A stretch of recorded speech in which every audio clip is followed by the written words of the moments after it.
10 గత ప్రభుత్వ పాలన 18 నెలల ఇందిరమ్మ పాలనను గ్రామాల్లో చర్చకు పెట్టాలని ముఖ్యమంత్రి రేవంత్ రెడ్డి వెల్లడించారు. పీసీసీ అధ్యక్షుడు మహేష్ గౌడ్ అధ్యక్షతన జరిగిన కార్యవర్గ సమావేశంలో పాల్గొన్న ముఖ్యమంత్రి పార్టీ నిర్మాణంలో పాలుపంచుకున్న వారికే పదవులు వస్తాయని స్పష్టం చేశారు.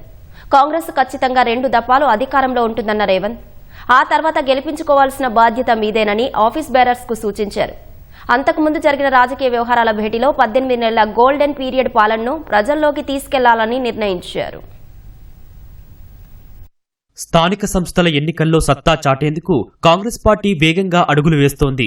2 రోజులుగా పీసీసీ కమిటీ భేటీలతో సన్నాహకాలు ముమ్మరం చేసింది. మహేష్ కుమార్ గౌడ్ ఆధ్వర్యంలో హైదరాబాద్ గాంధీ భవన్ లో పీసీసీ కార్యవర్గ భేటీలో AICC incharge Meenakshi Natarajan, CM Revanth Reddy, deputy CM Bhatti Vikramarka, ఉపాధ్యక్షులు, ప్రధాన కార్యదర్శులు పాల్గొన్నారు. పార్టీ బాధ్యతలు నిర్వహించిన వారినే పదవులు వర్తిస్తాయని వెల్లడించారు. పార్టీ నిర్మాణంలో పాలు పంచుకుని మరోసారి అధికారంలోకి తీసుకురావాలని ముఖ్యమంత్రి సూచించారు. పార్టీ నిర్మాణంలో భాగస్వాములు కావాలి. స్థానిక సంస్థల ఎన్నికల్లో పార్టీ కార్యకర్తలను గెలిపించుకోవాలి. అప్పుడే పార్టీ బలోపేతం అవుతుంది.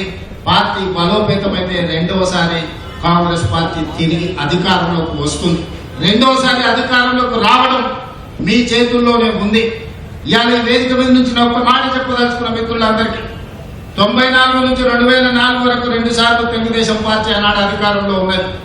2004 నుంచి 2014 వరకు ఆనాడు కాంగ్రెస్ పార్టీ 2 సార్లు అధికారంలో ఉన్నది. 2014 నుంచి 2023 వరకు టీఆర్ఎస్ 2 సార్లు అధికారంలో ఉన్నది. 2023 నుంచి 2033 వరకు 10 సంవత్సరాలు కాంగ్రెస్ పార్టీ తప్పకుండా అధికారంలో ఉంటుంది. ఈ రోజు ఎవరెవరైతే పార్టీ కోసం పనిచేస్తారో ఈ 10 సంవత్సరాలలో మిమ్మల్ని కాపాడుకున్న బాధ్యత పార్టీ తీసుకుంటుంది. మీనాక్షి నటరాజన్ గారు తీసుకుంటారు. ఈ రోజు పార్టీకి ఆ తర్వాత తరం మీరు తెచ్చుకోవాలి. నేను 10 ఏళ్ల అధికారాన్ని నడిపించే వరకు నేను బాధ్యత తీసుకుంటా. ఆ తర్వాత అధికారంలోకి తీసుకొచ్చి నడిపించాల్సిన బాధ్యత మీరందరూ తీసుకోవాలి. 18 నెలల్లో రైతులకు 1,04,000 కోట్లు ఖర్చు పెట్టినట్లు సీఎం రేవంత్ రెడ్డి వెల్లడించారు. ఎస్సీ వర్గీకరణలో దేశానికి రాష్ట్రం ఆదర్శంగా నిలుస్తోందని తెలిపారు.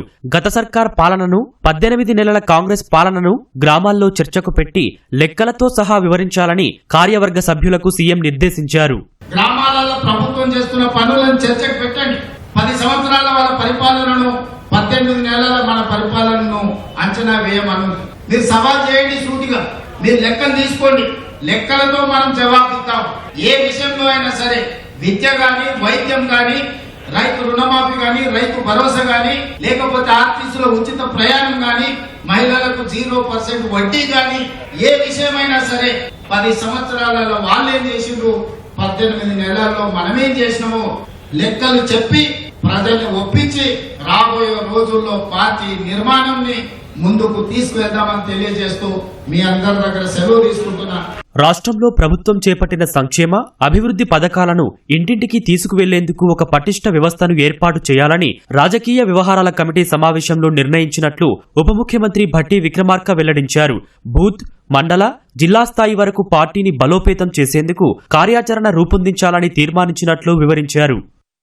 95,351 crores ఓన్లీ వెల్ఫేర్ కోసం ఇందిరమ్మ ప్రభుత్వం వచ్చిన తర్వాత ప్రజల కోసం ఖర్చు పెట్టింది. అదర్ దాన్ ఇవి కాకుండా ఆర్థిక వ్యవస్థను ఘాట్లో పెట్టి మొదటి తారీఖున జీతాలు ఇచ్చే కార్యక్రమం, రాజీవ్ వికాస్ 8,000 కోట్లతో మొదలుపెట్టిన పథకం, వీటన్నిటిని పరిశీలన చేసిన తర్వాత ఈ రోజు పొలిటికల్ అఫైర్స్ కమిటీ పెద్ద ఎత్తున రాష్ట్ర ప్రభుత్వం చేస్తున్నటువంటి ఈ సంక్షేమ కార్యక్రమాలన్నింటినీ కూడా అభినందించడమే కాకుండా ఈ రాష్ట్రంలో ప్రజలకి ఇది గోల్డెన్ పీరియడ్ అని చెప్పి వారు అభినందించడం జరిగింది. అభినందిస్తూ ఈ ప్రభుత్వం, కాంగ్రెస్ ప్రభుత్వం చేస్తున్నటువంటి ఈ కార్యకలాపాలన్నింటినీ కూడా కింది స్థాయి వరకు ఇంటింటికి తీసుకెళ్లేటువంటి ఒక కార్యక్రమాన్ని, సమాచారాన్ని కూడా అందించేటువంటి వ్యవస్థను కూడా తీసుకుని ముందుకు పోవాలని చెప్పి ఈ పొలిటికల్ అఫైర్స్ కమిటీ నిర్ణయం చేయడం జరిగింది.